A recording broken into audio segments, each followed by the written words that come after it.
You need help understanding how a tachymeter works. Don't worry, I got you. In today's video, I'm going to break down exactly how to use the numbers around your dial, how a tachymeter works, and some other things behind it. And your time is important, so I'll go ahead and drop some timestamps below so that you can jump ahead in the video to see which chapter best fits you. But before you do that, make sure you hit like and subscribe so the YouTube algorithm doesn't think that I'm bad at making videos. So let's jump right into it. And we'll transition to the other camera so you can also see what a tachymeter looks like in different forms and how it works. And so here we have 3 different watches that have tachymeters on them. The first one you're going to see is going to be a tachymeter that's on the inside of the bezel, such as here. These tachymeters are probably the second most common, and there's different variations of it as well. So you have this one as well that is a little bit harder to see, but very subtly you can see the numbers on the inside of the dial. But the most common type of tachymeter you're going to find are when the numbers are on the outside bezel. What these numbers provide you is a fixed scale, generally marked with numbers bezel around the dial. It's typically calibrated for a base distance such as 1 kilometer or 1 mile, making it ideal for calculating speeds. But if you stay tuned, I'll actually show you that it can calculate more than just speed. It can also help you calculate hot dogs eaten. Yeah, seriously. The way to activate a tachymeter on a chronograph watch is to start with a starting point. And this is going to be the start button. When you hit this button, it engages the chronograph, which allows the ticking to begin. As it moves around the clock, it moves around the tachymeter.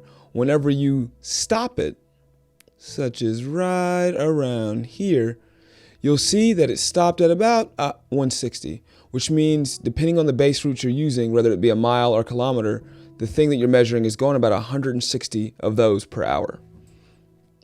So for instance, you're watching something on a track. You know that there's exactly 1 mile from one point to the next, and then you stopped it right around here. Boom. It took the item 25 seconds, which means that if it was a mile from point A to point B, then it moved 140 miles per hour. And if it was a kilometer, it had moved 140 kilometers per hour. Now that I've kind of given a brief overview, let's talk about a little bit of the history and context, just in case you're interested. The word tachometer comes from 2 Greek words. Tacho, meaning speed, and meter, meaning measurement. The initial use was actually for the industry, so that it can measure different things such as assembly lines and factories. However, it did transition to the racing world, where they realized it was a great way to calculate the speed of vehicles, which is why you see tachymeters and chronographs so popular, such as the Daytona or the Monaco, being a part of that racing culture. Subscribe. However, it doesn't just apply to the racing culture. There's some other use cases. So whether it be the motocross, cars, also in aviation, so pilots understood their speed, which would also help them with their fuel consumption.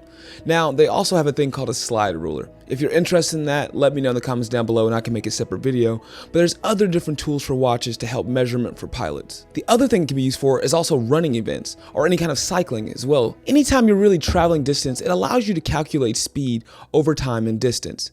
And it actually comes down to a mathematical equation, if you want to get real nerdy about it. The mathematical equation is capital T equals 3600 over lowercase t. The capital T is in reference to the tachymeter scale. 3600 is reference to how many seconds there are in an hour, with the lower t being time in seconds. What this allows you to do is basically have a base root system of calculating time and distance. I understand it's kind of weird, we're talking about math, but let's transition to some examples because I think that also will make it a little bit easier. And for the first example, I want to do something a little bit of fun. Let's talk about a hot dog eating competition so that you can see how you can use this in fun parts of your life. So to use a tachymeter in a hot dog eating competition, you could adapt the measurement of speed at which contestants eat, and instead of miles per hour, you could use something such as hot dogs eating. So the first step is you need to set a fixed distance, or in this case, a fixed number of hot dogs. A tachymeter typically calculates speed over a known distance. So for eating, you could use a set distance of a certain number of hot dogs. So for this example, we're going to say 10 hot dogs. And so you start timing Kobayashi or whoever is eating hot dogs at that time. And when the contestant begins eating their first hot dog, now you're going to stop the tachymeter when they finish a set number of hot dogs, which we said in this instance would be 10 hot dogs. And so we're letting them go, they're getting into it, they're at 7 hot dogs, they're at 8 hot dogs, they're at 9 hot dogs. They do that weird thing where they dip the bun in water, don't know why, it's kind of gross. But then they finish their 10th hot dog, boom. They have now finished 10 hot dogs in 30 seconds. And the tachymeter should read about 120 hot dogs per hour, which when you do the math also will translate to 2 hot dogs per minute. Yes, I know that when you were in school and you were looking at algebras and the A's and the B's and subtracting the C's, you never thought you could use it again in life.